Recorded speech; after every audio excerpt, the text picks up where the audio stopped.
you could do this on an ironing board, but if you need more room, you can do it on a table with, you just need to put a blanket down on the table, give you some padding, and then a sheet on top of that. It can be single or double or whatever. I'm just using this end of the table, mostly because ordinarily I do this in the workroom where I have a padded tablecloth with ironing board cover. But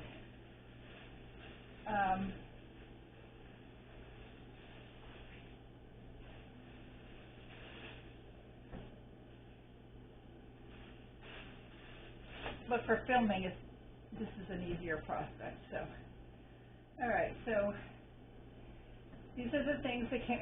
This is the group that came right directly out of the washer. So I'm going to iron these. Let's start. Now, linens need to be folded a particular way, and so you want to put your iron on whatever your linen setting is, which is usually the highest setting. Yeah, it is. So that's my highest setting. It'll give you some steam if you have the steam turned on, and that is a good idea to have your steam on and have water in here. I think there's water, but it doesn't sound like much.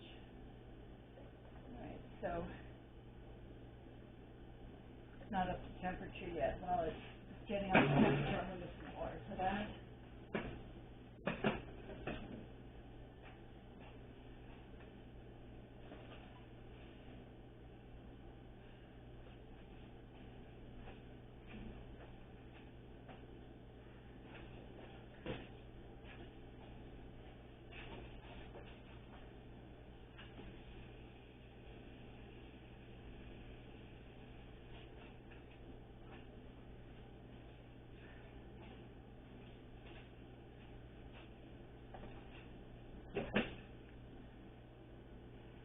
Now, why would you put on a steam setting if the purpose is to get the water out of the linen? Because you want the water to come out of the linen, but you don't want it to dry out completely. Linen scorches easily.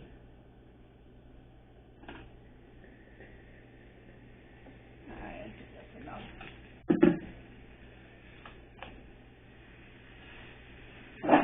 And you're not going to iron it completely dry, because as I say, it scorches very easily. So put it down, press it. I am not using spray starch. I am not using anything to stiffen it. The linen is prepared properly. It is a good linen. Will be fine. It will stiffen just enough. All right. So this is a pall cover. Doesn't have its cardboard or plastic or whatever they're putting in it.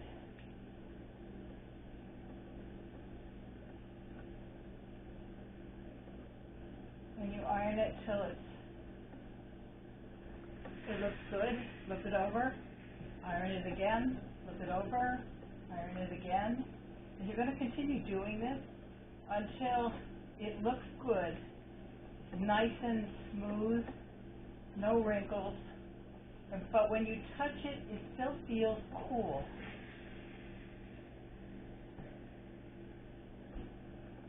Because that will tell you that there's still some dampness in it.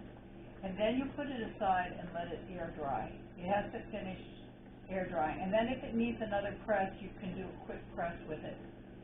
But this looks like it's about ready. If you iron it till it's totally dry, you won't notice it right away, but you've already scorched it. When it's When you go to look at it in better light, you will see that it is brown because you scorched it.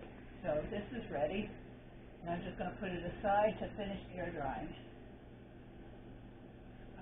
Now, this looks like a corporal. Corporals are square, and they're going to get folded, and they usually have the cross in the center. So this might be or a purificator, but they usually cross is supposed to go in the center, though I have seen them like this. And so I'm going to draw on the outside edge first.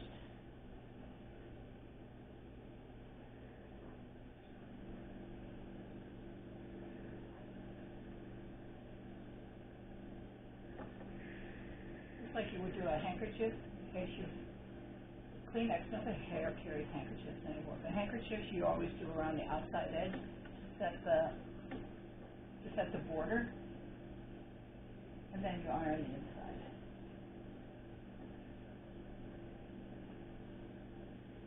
People don't iron a lot anymore.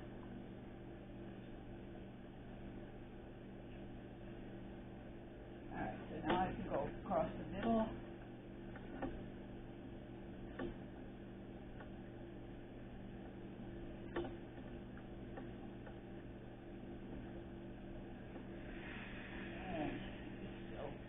Very wet, but that's fine. I'm going to turn it over and do the same thing.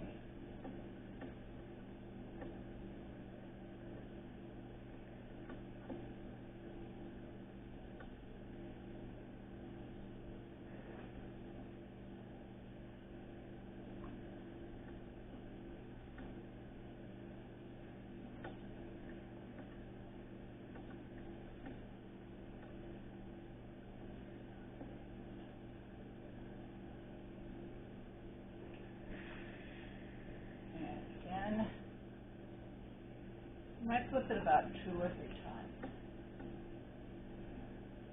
If I were doing this on a Mangle, it usually takes about 6, running it through 6 times. But with the iron, you're going back and forth several times over it.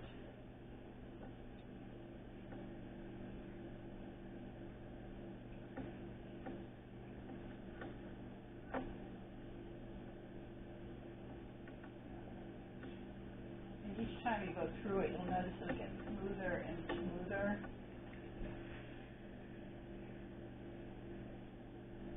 This is the right side. You can tell from the embroidery and from the border where the hem is. The hem, of course, is turned to the wrong side.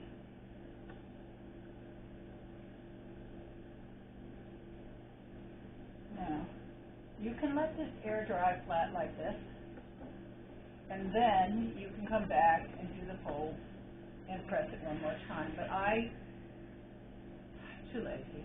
I do the folds now. So I think this is a corporal, so I'm going to fold it too wide for a purificator. So you fold it in thirds, and then you fold it in thirds again. And you want to fold it so that this, when he unfolds it, that will be facing up, which means you have to have the right side up when you fold it.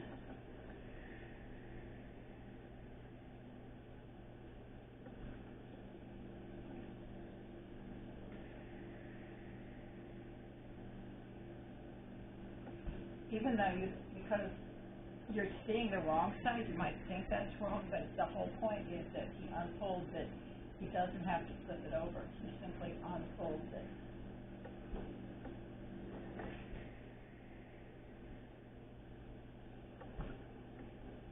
So when he gets to the altar, he would lay it down like this, flip it open, both directions, both sides, and it's facing up the way it's supposed to be.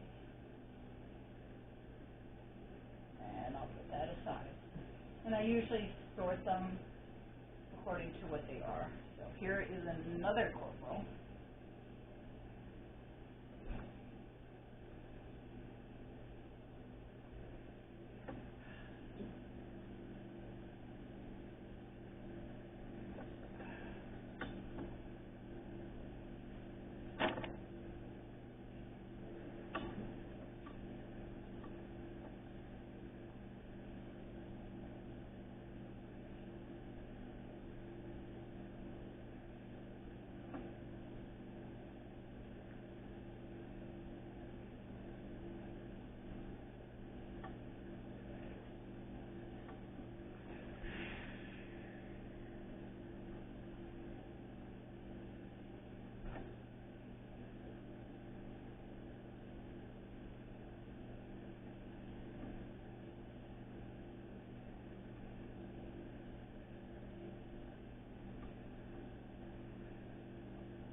Alright, this is thinner than the other one. It can be done.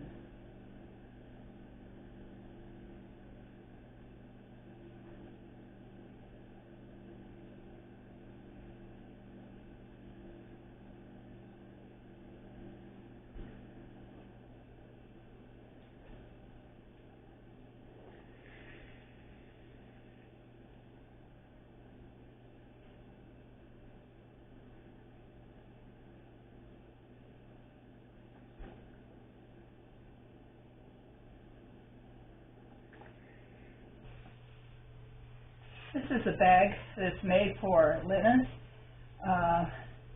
In this case, it has the initial of the priest on the front. I've made these for priests with their names on it. Each priest in a large parish that has more than one priest usually has a bag or something to put their linens in with their name on it, so that when they say Mass, they use their linens.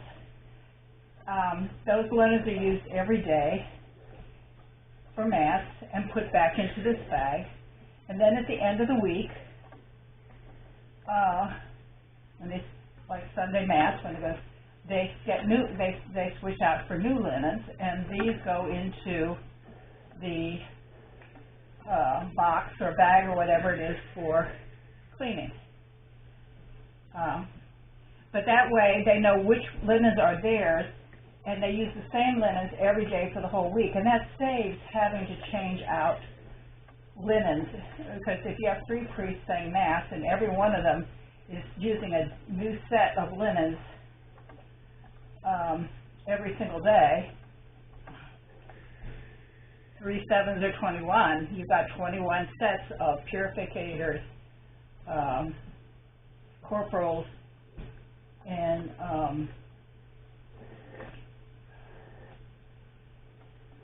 finger towels to be used, to be ironed each week. If there's only one priest in the parish, you don't need to do this, because he knows that it's his linens.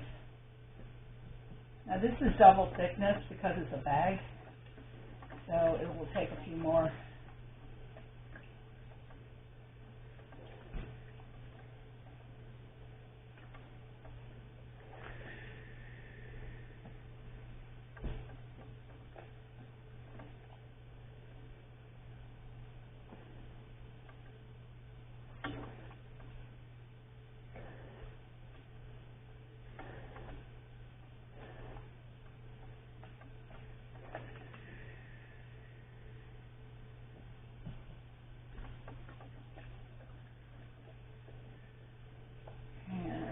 Put this aside and let it dry.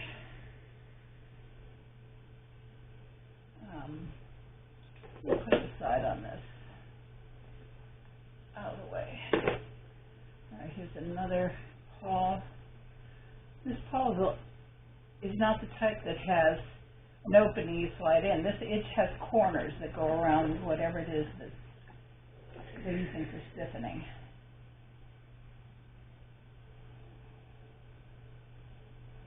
And it has nothing, no design on it. There we go. Usually there's a cross in the middle of it at least, but it doesn't have to be.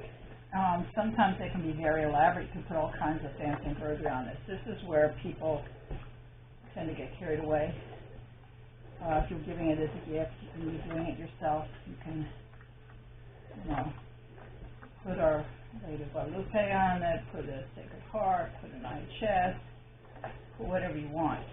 This goes over the chalice at certain points in the Mass, but and other times it sits to the side.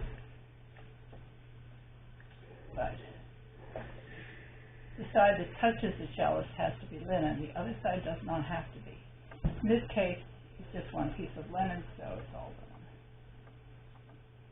Sometimes they have lace around the edge, as do sometimes corporals, but not necessary. All right, this is the amice. Now, there's a couple pieces in here. All right, let's put that aside. I thought I had a few more pieces in that. This is actually not. This is a napkin, but it needs to get ironed anyway, so I will iron it. So now I got mixed in with the linen.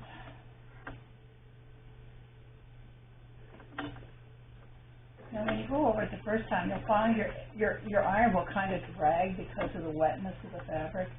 But as the wetness goes out of it, it will glide faster and easier. And that's how you'll know that you're getting towards the stopping time.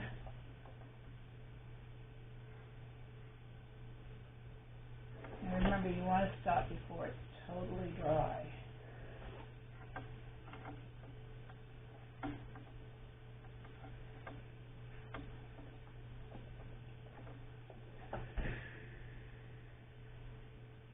Is there a reason why you couldn't use this for finger towel, purificator?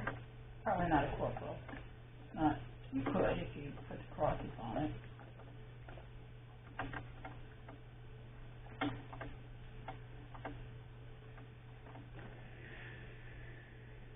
This done. No, because it is a napkin, it's going to get folded in half. And then in thirds.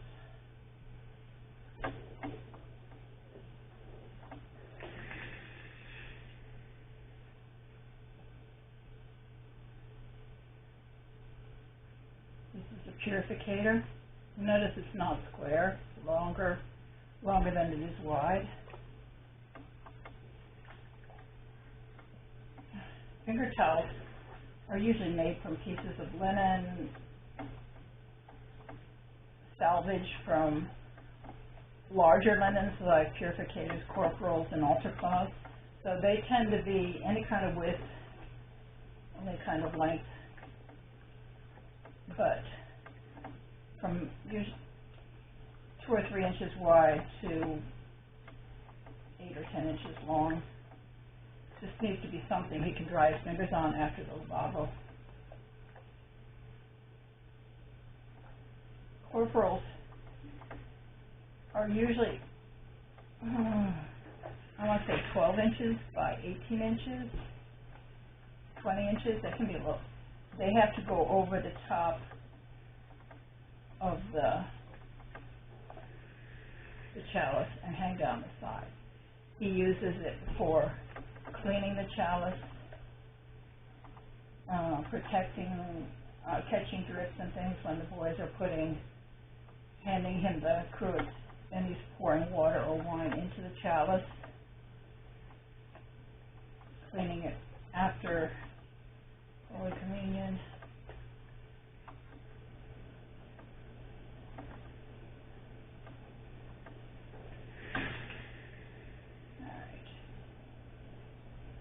Now this is going to get put with the cross on the right side. So it's again folded in thirds and then folded in half. So the cross should be sitting here at the top and it lays like this.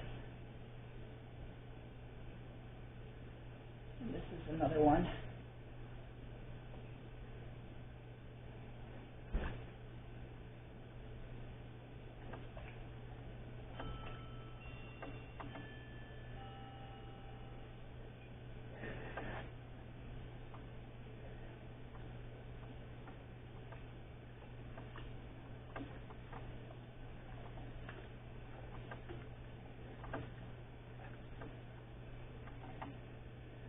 Fabric for these pieces has to be linen. It has to be linen. You cannot use polyester. You can't use fake linen. It has to be what they call fair linen, which is a fine woven linen, a really fine weave. The best fine linen comes in from Ireland or Belgium.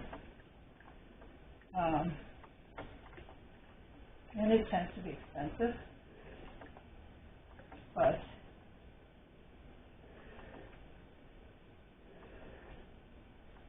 you can usually get large width and length of it, which makes it cheaper.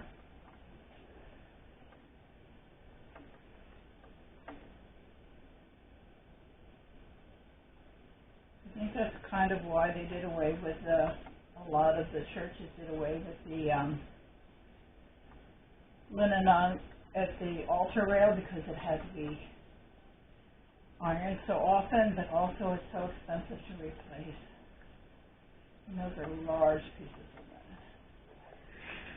Let me flip this one more time.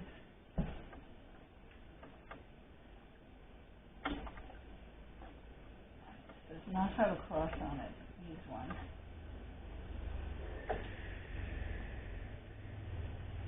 So again, it gets folded in thirds.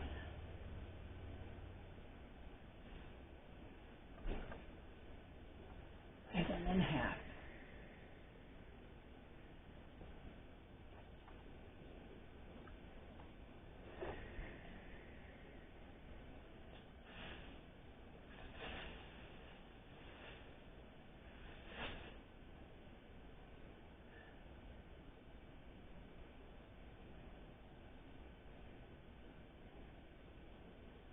Now some amices have, this is not one of those, some amices have tabs at the corners.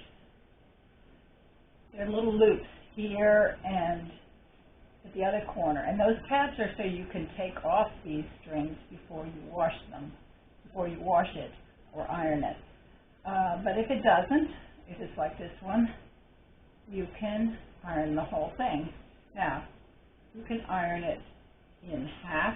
You can fold it in half and iron it tabbed, or you can iron it flat out. I'm going to iron it flat out. That's the way I don't fold it afterwards.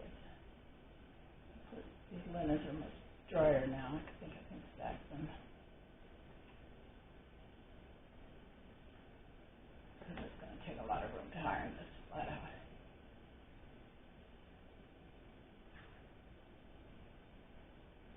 If you're using an ironing board, I suggest laying a sheet on the floor, especially when you get to large pieces.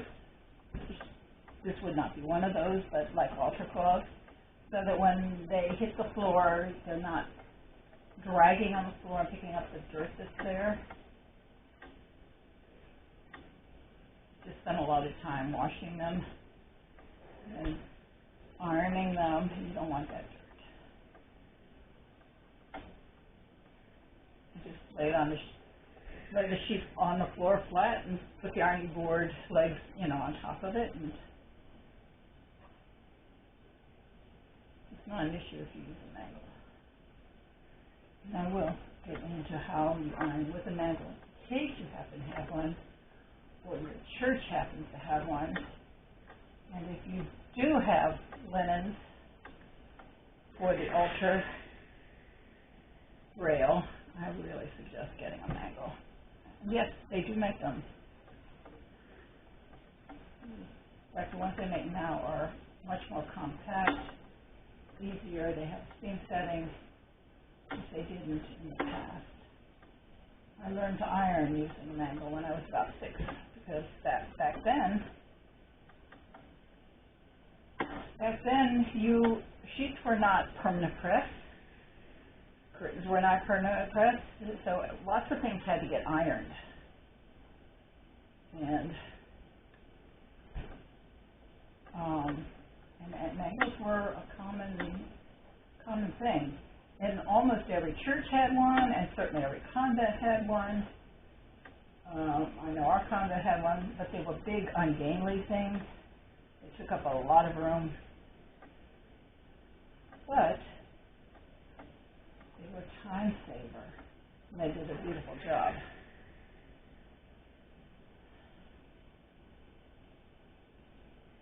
The ones they make now are smaller. They fold up, so they're more compact. They don't take up a lot of room, and they're still time savers.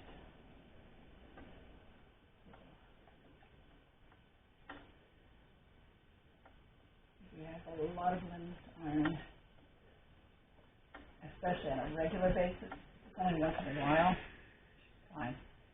But if you have altar cloths, and there's 3 cloths that go on an altar, 2 undercloths and a top covering cloth, and those should all be linen. And if you have altar rail linens, and besides the other linens the priests use, yeah, get them Mangle. They're not inexpensive. Last time I looked, I think they were like $3,000 on Amazon.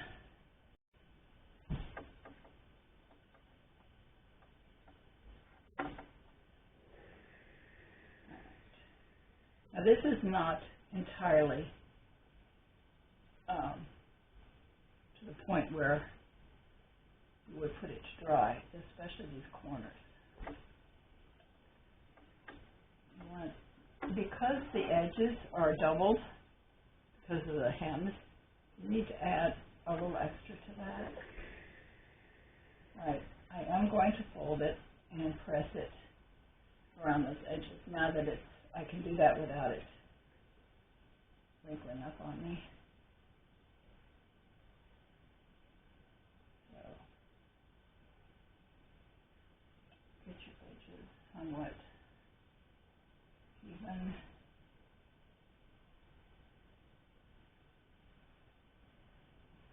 And then press them.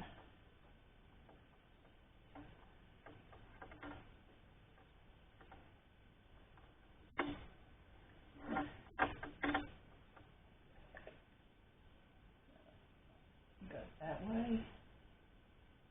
and then this way again. Now these tapes don't have to be ironed, but if your tapes are really wrinkled, yes, you need to press them. Just put the iron on and run it down them and press them. So I'm going to flip that, make sure the other side looks good. Alright, now this can go again. Amices have a particular size. They can be a little bit larger than that, but they're never smaller than that. And then in half this way, and then in half again.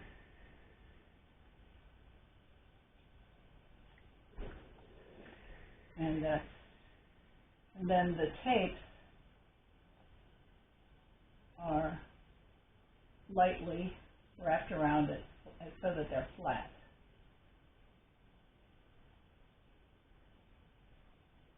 Make sure they don't twist up.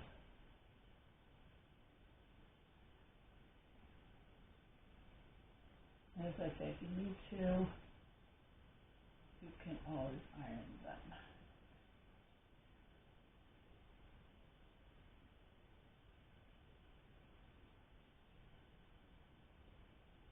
And that's the endless. Now there is an altar cloth in here.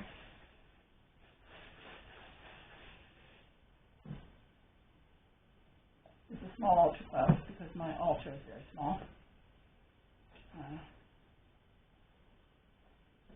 I'm going to do this like I did the amice, in sections, and then fold it and then iron it to make it nice.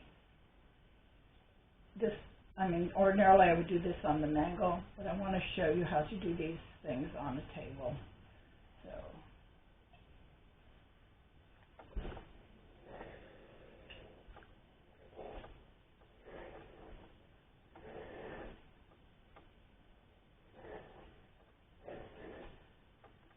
as I say, when it's wet, the iron likes to drag.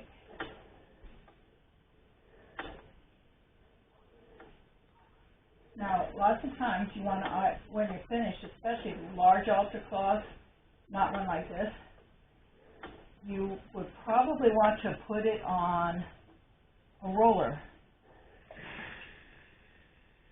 which makes it easier to put it down perfectly on the altar, that it falls exactly the same amount on both sides.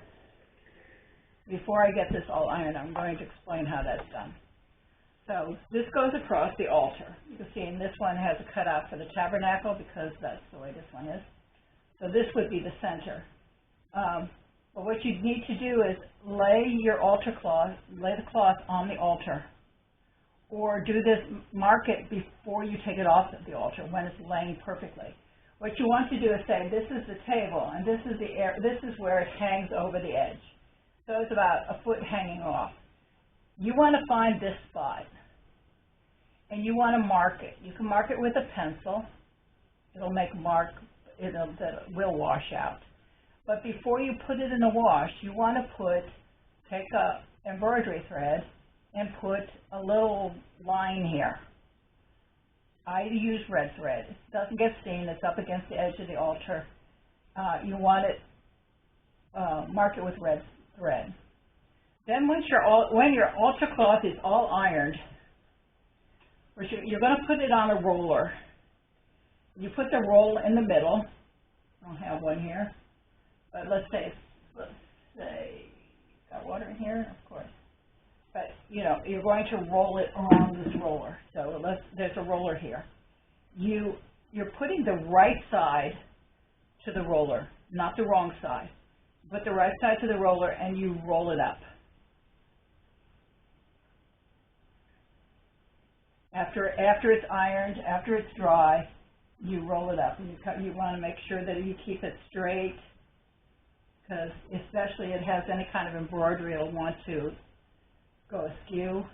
Even if you have to, don't roll it. Even if you have to, some places not put it tight on the roller, so you want to keep this part straight too. And then once you have it all the way rolled up, what's going to happen is when he goes to put it on the altar, or the altar boys, or the ladies in the parish, that's your job, you will unroll it once you get it all rolled up. You'll take it, take it to the altar, and you will unroll it till you get to that mark, which is, let's say, it's right here. You'll then put that mark at the edge of the altar, right up against the back of the altar where it's supposed to be, and just then roll the roller across the altar, and it'll drop off the other side, and your altar cloth is perfectly centered.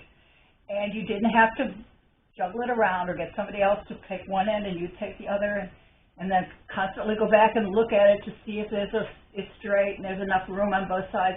That little mark makes a world of difference, especially if you put it on a roller and you roll it right side to the roll.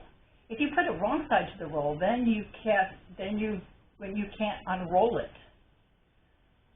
You can unroll it to this point, but now it's upside down. So you'd have to put it at the edge of the altar and then slowly unroll, and which every time you're putting extra wrinkles into it. All right, so back to ironing. But that is the best thing I have ever found. And if you can't find rolls, go to Joann's or a dress shop, fabric place. Most of their large fabric comes on rolls like that, and they throw them out in the trash. They would be glad to give them to you. Sometimes when you order fabric, if you're making investments, you'll get it on a roll like that. Hold on to them. Because if you can't use it, all of your linens are on something, there are parishes that can use them.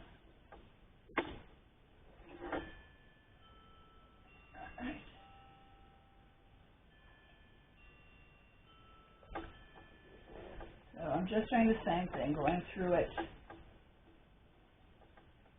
getting as much of the water out.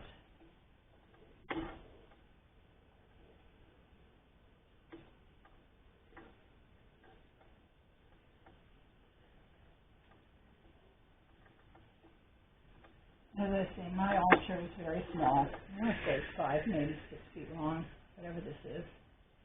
And so I don't really need rolls unless it's on an altar linen that goes all the way down to the floor on both sides, in which case, yes, I put on a roll. But if it's just covering the top and a few inches, I still might mark it there.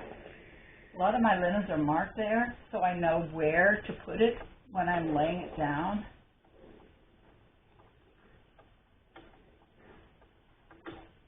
that it's going to be centered and laying where it's supposed to. But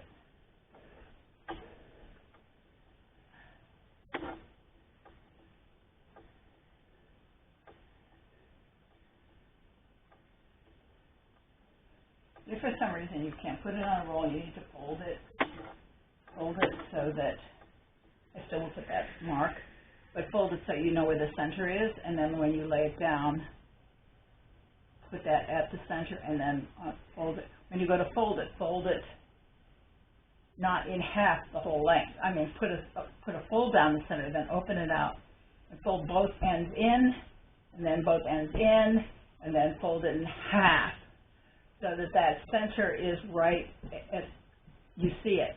You lay it then at the center, and then begin to unfold it in both directions. And then, again, you should be lined up.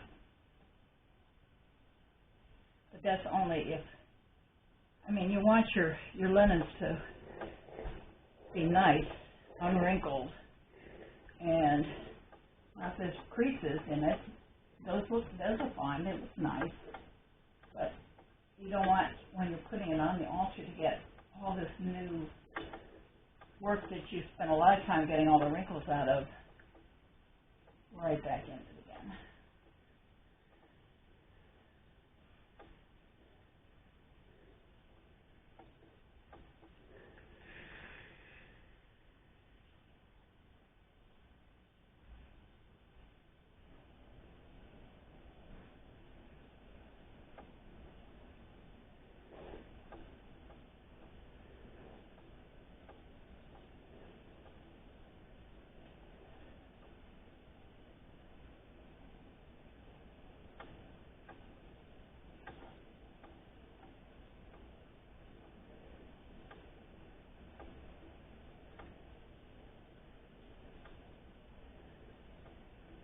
And this is where the hem is. You need extra. Just go over it extra. All right. And the last section.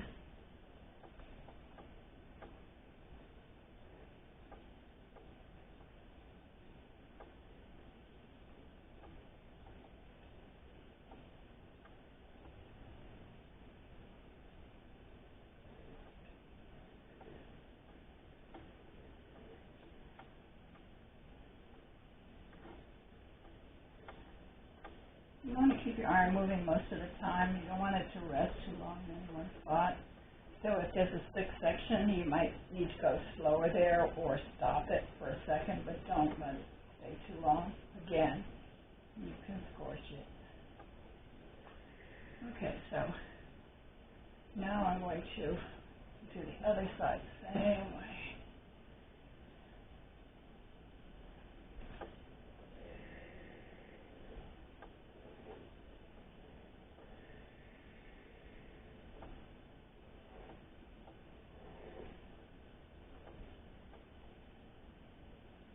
A lot of water in this.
good amount of dampness in it, which is fine.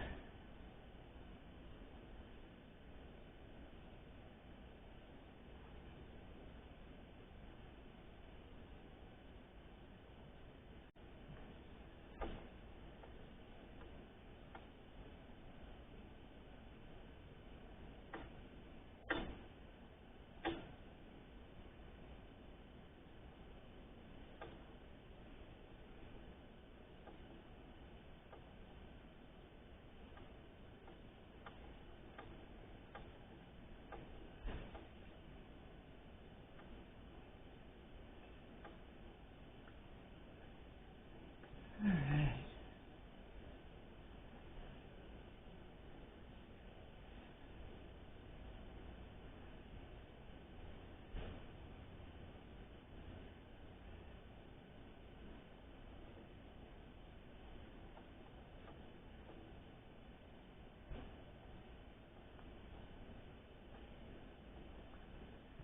The space there that doesn't look ironed right here.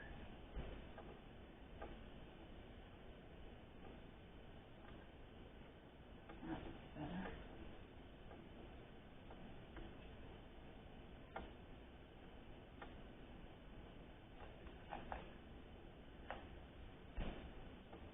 Alright.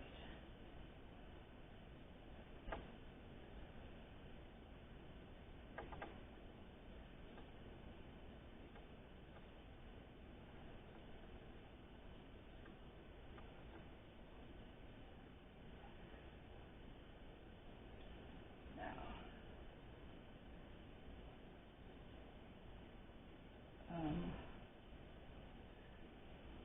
again, I'm going to fold this in half, but I'm putting it right sides together so that I can unfold it on the altar without having to flip it over and put creases in it.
On the sheet, or it was already in the linen from washing.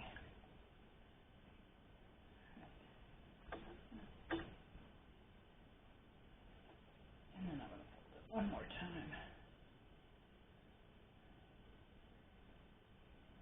like this, so I can see, again, I can see the center.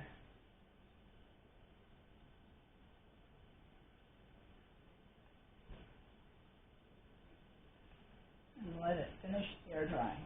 So here's my center. I can unfold this and lay this down and then open it from the rest. If I was doing a large altar, I would fold it differently even than this. Alright, so that and these pieces are all ready to go. And the next time I'll show you how to do it with a mangle.